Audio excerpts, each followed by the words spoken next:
నేను దాన్ని వేసుకున్నాను వీడు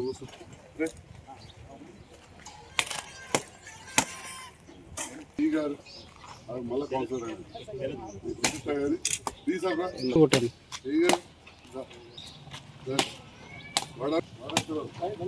చెప్తున్నా ఒక్క ఇల్లు కూడా పోయించి దగ్గర పెట్టుకోవాలి, లేకపోతే నువ్వే ఈ 3-4 ఏళ్ళు అంతే. ఈ ఇదివరకు ఎవరు ముట్టేది లేదు. అరే సేవ చేసిన 5 ఏళ్ళు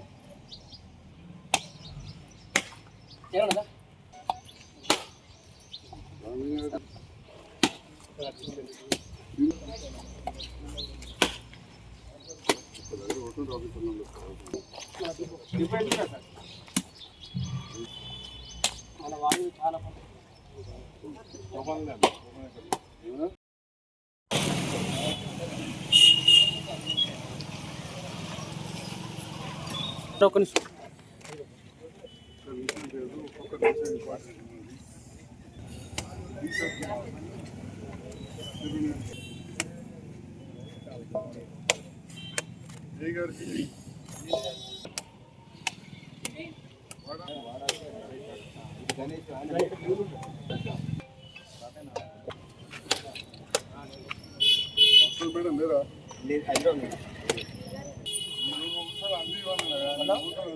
కూర్చోలేవే లేకపోతే నేను అందిస్తాను.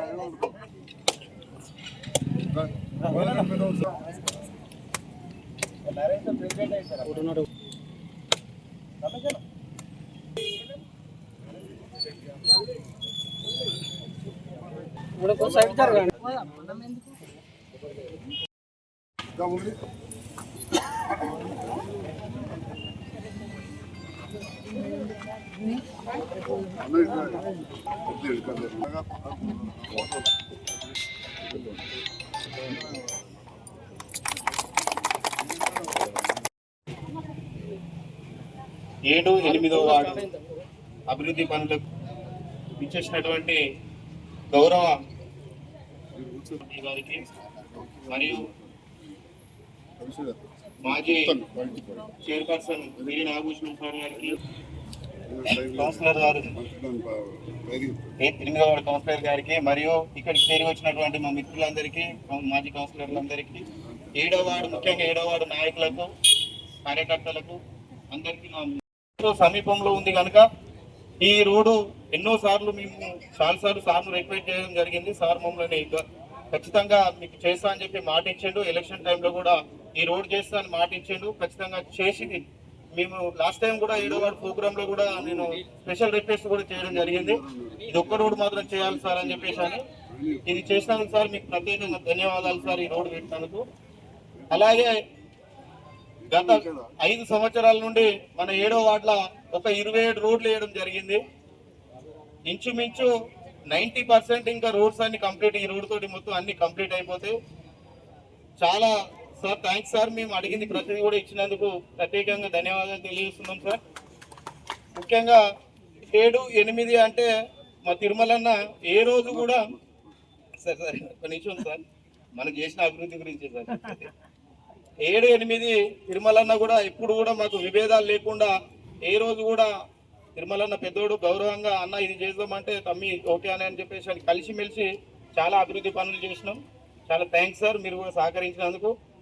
ఈ రోజు ప్రోగ్రామ్ కు పిలవగానే ఇచ్చేసినటువంటి ప్రతి ఒక్కరికి ప్రత్యేకంగా ధన్యవాదాలు. మా మహిళా అమ్మలు అక్కలు తడి చెత్త పొడి చెత్త వేరు చేసి ఇవ్వకపోతే గుట్టలు వేరుకపోతున్నాయి.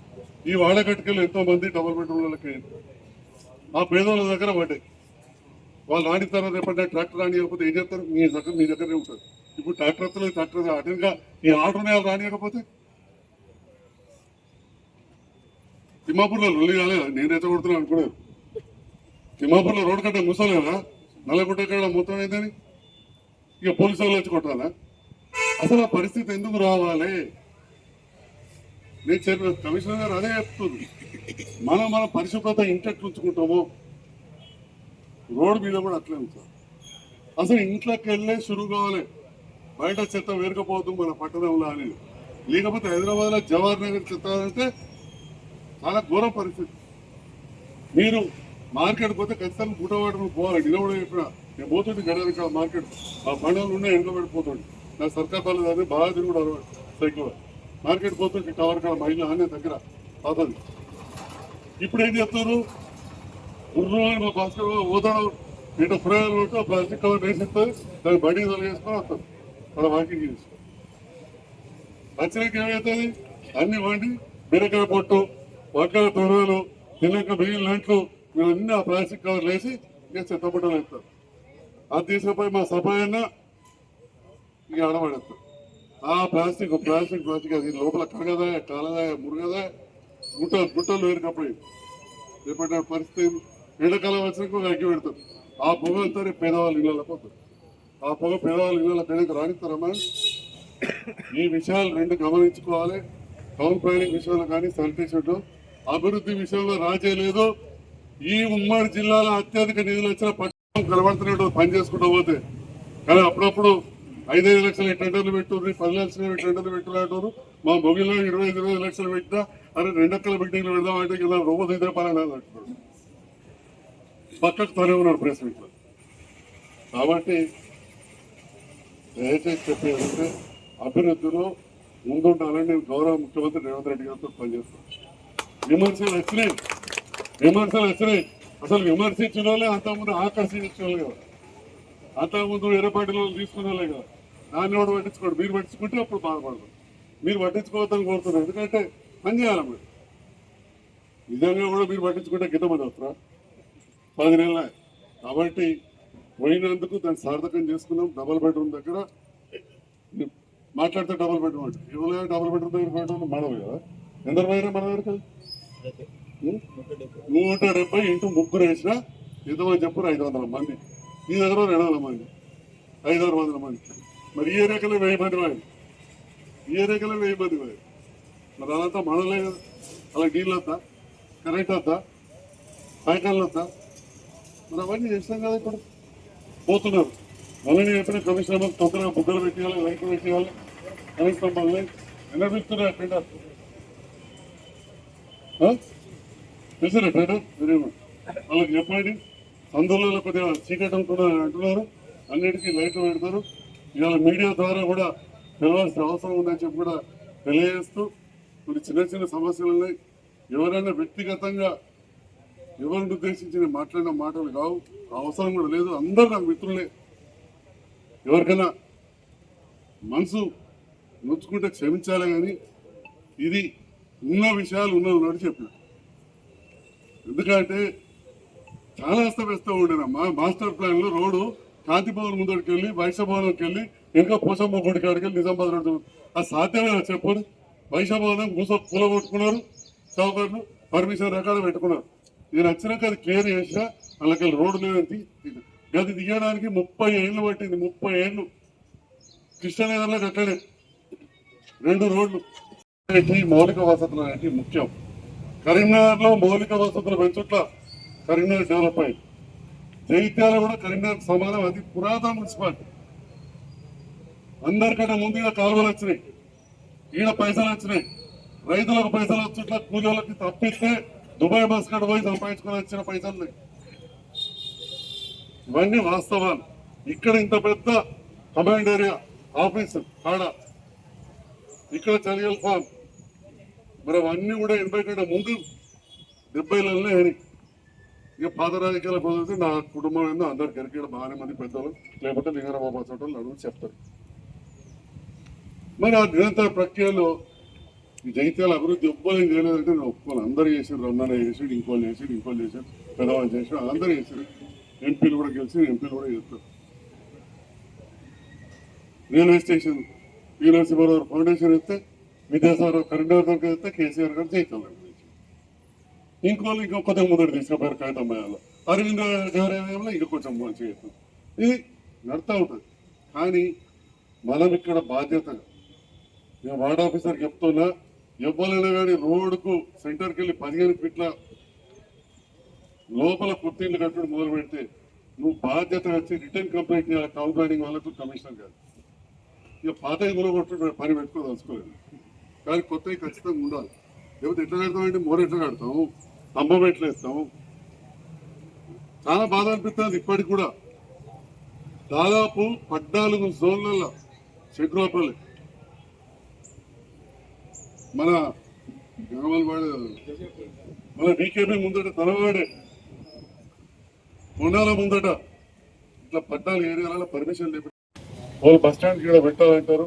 ఈ లోపల ఎలక్షన్లు అయిపోతాయి, ఇంకో లక్ష కట్టి పొలా సభ పెట్టాలని అప్పుడు వ్యవసాయ శాఖ మంత్రి అప్పుడు ఎమ్మెల్యే అనుకుంటే ఇంకో ఎమ్మెల్యే మంత్రి వచ్చిండు, కొబ్బరికాయ కొట్టిండు, నేను చేసి అంటాడు. అటెనక సంజయ్ కుమార్ అయ్యిండు, 16 కోట్లు పెట్టి బిల్డింగ్ కట్టించి వాళ్ళు అంటారు మామిడికాయల మార్కెట్ పెట్టామంటారు. వచ్చినాక ఇంకో 10 ఎకరాలు చేసినా, మళ్ళీ బ్రహ్మాండంగా 10 కోట్లతో చేసినా, అందులో కూడా మా మహిళలు కాంట్రాక్ట్ పనిచేసాం. మరి ఈ రకంగా అభివృద్ధి అనేది నడుస్తూ ఉంటుంది. దాని గురించి చెప్పే దాంట్లో ఒక్క విషయం చెప్పిన, ఇక్కడ మా తమ్ముడు కౌన్సిలర్ చాలా మంది ఉన్నారు. మా మల్ల ఉన్నది, మల్ల ఉన్నది, రాజు ఉన్నాడు, రాము ఉన్నాడు. మీకంటే ముందటి కౌన్సిలర్ల కంటే మీరు డబల్ పనులు చేయకపోతే నేను ఎలక్షన్ నిలవాలంటే ఇది వాస్తవం కదా. మీ కౌన్సిలర్ల దగ్గర ఉంది, ఎక్కడన్నా రికార్డ్ చెప్పినా. నీకంటే ముందు ఏ కౌన్సిలర్ ఉన్నాడో ఆ కౌన్సిలర్ డబల్ నిధులు తీసుకొస్తా అని చెప్పి 4 గంటలు తీసుకొచ్చినా చెప్పి సగర్వంగా చెప్తా ఉన్నా. మరి రేపటి నాడు ప్రజలు ఏం ఆశిస్తున్నారు? సంజయ్ కుమార్ నుంచి గెలిపించారు కదా, కొద్దిసేపు అటు ఇటు పోతుంటారు పిల్లలు కూడా. దీనివలన అస్తవ్యస్తం అయిపోయింది. ఇప్పుడు 3.5 కోట్లు మోతి చెరువు మంచిగా చేసినందుకు కేంద్ర ప్రభుత్వం, రాష్ట్ర ప్రభుత్వం నిధులు మంజూరు చేసింది. ఏ కాంట్రాక్టర్ టెండర్ ఎత్తలేదు. ఎందుకు ఎత్తలేదంటే 7 వేల వాడు పనిచేసి డౌటే. నాకైతే ఈఎండి అది ఇది కట్టు ఉంటుంది, గుర్తుగా అడిగితే చెప్తారు. ఆత కట్టి ఆ 100 కోట్ల పనికో 1 కోటి రూపాయలు 2 కోట్ల కట్టేకి కలిసి పని చేయరాకపోతే అంతే సంగతులు అవుతుంది. అయిపోయి ధరూరు వాగు పక్కకు మాకు 10 ఎకరాలు మారుతుంటుంది, మూకపోతుంది, అలా చెల్లెలు ఇక్కడ తాగుతుంది. ఇప్పుడు ఏమైంది? వాగు కాదు, ధరూరు మోరైపోయింది, మోరైపోయింది, మోరైపోయింది. ఇప్పుడు ఆ చెరువు మంచి 3 కోట్ల 15 లక్షలు మంజూరు అయింది. గుత్తేదారు కూడా ముందరికత్తారు. చింతకుంట కళ్ళపల్లి కూడా మంజూరైంది. ఎవరు ఎందుకంటే నిన్న ఒక కళ్ళ ముందంటే చింతకుంట చెరువు కూడా నీళ్ళు పోయి 4 వాళ్ళ పేద కట్టి 7 కలు వస్తాయి సార్ అని చెప్పి ఆ వాళ్ళ కట్టలో చెప్తున్నా. నాదేం పోతుందా, నేను ఉండటం పీకటం. నన్ను గెలిపించారు ఇక్కడ, మీరు ఎందుకు పని చేసినందుకు గెలిపించారు. నిధులు వాళ్ళు తీసుకొస్తారు, కౌన్సిలర్ తీసుకొస్తారా? నిధులు తీసుకొచ్చేది మేము. ఈడవాళ్ళు చెప్తారు, అమలు చేస్తారు. కౌన్సిలర్ గారు ఈ రోడ్డు బాగా చేయలేదని చెప్తారు, లేదా మీ అసలు పెద్ద మనుషులు చెప్తారు, యువత చెప్తారు, పాత్రికేయ మిత్రులు ఇప్పుడు రాస్తే అది చూసి ఆ వాడకట్టుకు మంజూరు ఇస్తాం. అది తీసుకొచ్చిన వాళ్ళు ఎంత గొప్పలో, ఇక్కడ ఉండి ఇంప్లిమెంట్ చేసే కౌన్సిలర్ ఎంత గొప్పలో. ఇంతకుముందు మేడం చెప్పినట్టు వాడకట్టు అక్క చెల్లెళ్ళు, పెద్దలు, యువకులు కూడా అంతే ముఖ్యమని చెప్పి ఈ సందర్భంగా తెలియజేస్తాం. మీరు మీ బాధ్యత గుర్తించినాడే ఈ పట్టణం బాగుంటుంది. ఇప్పుడే వచ్చినాం, పట్టుబట్టి ధరూరు 500 ఎకరాలు జైత్యాల పట్టణంలో కలిపిన. నాకు మోరలే అన్నాడు, నువ్వు పర్మిషన్ ఇక్కడ తెచ్చుకున్నావు ఇక ధరూరులో అన్నాడు. నువ్వు ధరూరులో పర్మిషన్ తెస్తావు, ఇక్కడ మోరే అడిగితే మరి మాకు కమిషనర్ వేడుకలు కట్టాలని నవ్వుకుంటే కోపం కాదు. కమ్యూనిటీ కోసం మీరు చేయాల్సిన పనులు 4 కబ్జాలు కాకుండా చూసాడు, వెనకటి కట్టుకోడు, తడి చెత్త పొడి చెత్త వేరేసాడు, ఇవన్నీ కూడా ఉంటాయని చెప్పి